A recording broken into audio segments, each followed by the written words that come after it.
What's up internet, Kevin here. Now, today is normally the day that I'd be posting a news video, but as many of you are aware, this past week was E3, so there is quite a bit of news to cover. But I actually covered a lot of it already in my press conference response videos. Now, if you missed those are all linked down below. But what I want to do with today's video is talk to you guys about my experiences on the actual E3 show floor. I only got to go for about a day and a half, and I didn't get to cover every single game that I would have liked to, but I wanted to let you guys know my personal experience hands-on with the games I got to try. So both days I really spent the vast majority of my time on the main central hall. This is where you're going to find all the three major companies, namely Nintendo, Microsoft, and Sony.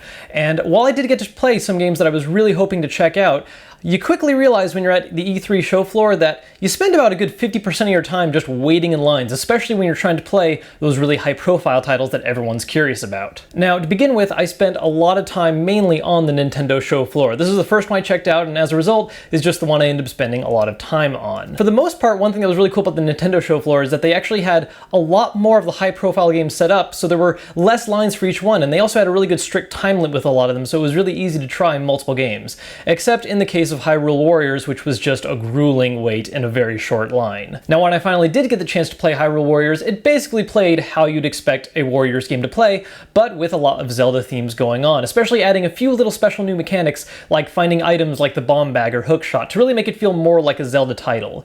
Really, it was nothing more than just good, straightforward action fun, which really is a good thing for this because it just capitalizes on Zelda fandom and giving you something that's simple and straightforward, but easy to just lose time into. Now, the one game I spent a lot of time playing on the Nintendo show floor is the one that I think most people are really excited for coming out, and that is, of course, the new Super Smash Bros. For Wii U and 3DS. And I actually got to play these games with fellow YouTuber Austin Evans, and we got to do both the 3DS and Wii U versions using GameCube controllers. In fact, we even did a video together that he posted on his channel of us talking about our experiences with the games, which I have linked down below for you to check out as well. The biggest thing that I really noticed about the new Super Smash Bros., other than, of course, having a lot of fun with some new characters, namely Mega Man and Lil Mac, is how much the speed has been adjusted in this game. It's still not as fast as Melee, but at the same time, it's a lot faster than Brawl, which was basically molasses compared to what we were used to before. And I really liked that. I think it's a good, even speed to choose from, and I also really liked a lot of the new items introduced in this game, and assist trophies as well. Now, the last game I tried on the Nintendo show floor is one that I was really curious about before, and from what I got to play, I'm just even more interested in now, and that's their newest IP, Splatoon. Thankfully, the gameplay was just as interesting as I hoped it would be, and it's a really interesting twist on an objective-based shooter with an objective we've never really had before of just covering the floor with your team's paint. But at the same time, the game does still reward you for traditional FPS tactics like destroying enemy teammates to help give you guys a little more advantage time-wise being able to cover the enemy map. There were a lot of mechanics in terms of exploration and movement that I wasn't able to fully explore in the time I had, but it'd be really interesting to see what kind of advanced techniques people come up with once the game is fully released. I also really like the way the game utilized the Wii U gamepad. It uses its screen as your minimap, and it also uses it as one of your main forms of control. You actually use tilt controls to look around on the screen. The one thing I didn't like about this, though, is the fact that the R stick is still used for looking left and right, but not up and down. It's really weird that you would divorce the mechanics that way with the tilt controls looking all the way around, but the stick only left and right. The tilt controls are comfortable and it is something that you can get used to, but I just don't understand why they would make that one fully functional and just cripple the other option, especially when it's one as popular as the right stick.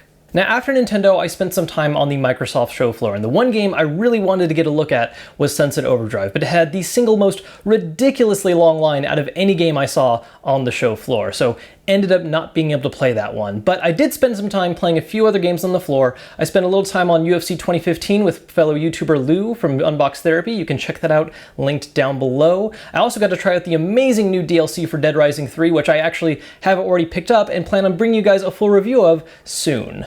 Now, the one game I tried out on the Microsoft show floor that completely caught me off guard was Fable Legends. I have a bit of a love-hate relationship with the Fable series, especially the ones that came out after they stopped doing numerical titles, but this one really shows some promise. Now, one of the interesting things to note about Fable Legends is that it's really not that much of a Fable game outside of its name, its setting, and its art style.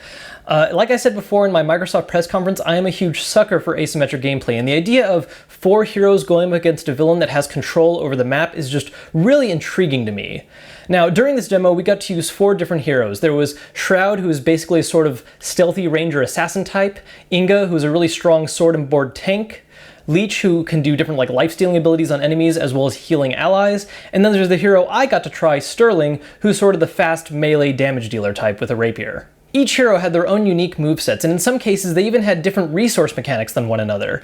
And while you can't create your own hero like you would in most Fable games, I did talk to some of the reps and they were discussing the fact that the game will feature some appearance customization options to make each hero fit your own style, and they might even be adding some moveset changes as well. The one thing that really jumped out at me though is the fact that Fable Legends combat was actually more difficult than regular Fable. You couldn't just stunlock enemies to death like you normally would in old Fable games. Enemies would actually absorb blows and fight back, so you really had to time when you used which attacks, which special moves, dodge out of the way in time, and because each hero has their own specializations, teamwork was actually really important to overcome the villain's challenges. There's still a lot that could go wrong with a game like this at launch, but after my experiences with the demo, I'm a lot more curious about how the final product will be, and I can't wait for it to come out so I can bring you guys my full thoughts on it. Now, Sony was the last of the 3 floor shows I got to check out, and regretfully was the one I was able to play the least number of games on.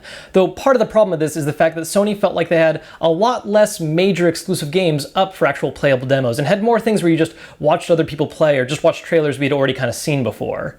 Now, the one game I did get to try and wait in a particularly really crazy long line for was Destiny, and I also got into the Destiny Alpha as a result. Now, I'm working on bringing you guys a more in-depth video talking about the Destiny Alpha, but for now, let's just talk about the Crucible mode, which was in the E3 demo, which basically just makes the game play like a much more traditional multiplayer FPS. In it, players take part in battles that use 2 teams of 6 players, and during this demo we were each given a class to play as. In my case, I played as the Warlock, which had a really interesting grenade-like attack which caused an AoE blast that dealt damage over time, and also had a super move that basically just instantly vaporized any enemies in a small area of effect.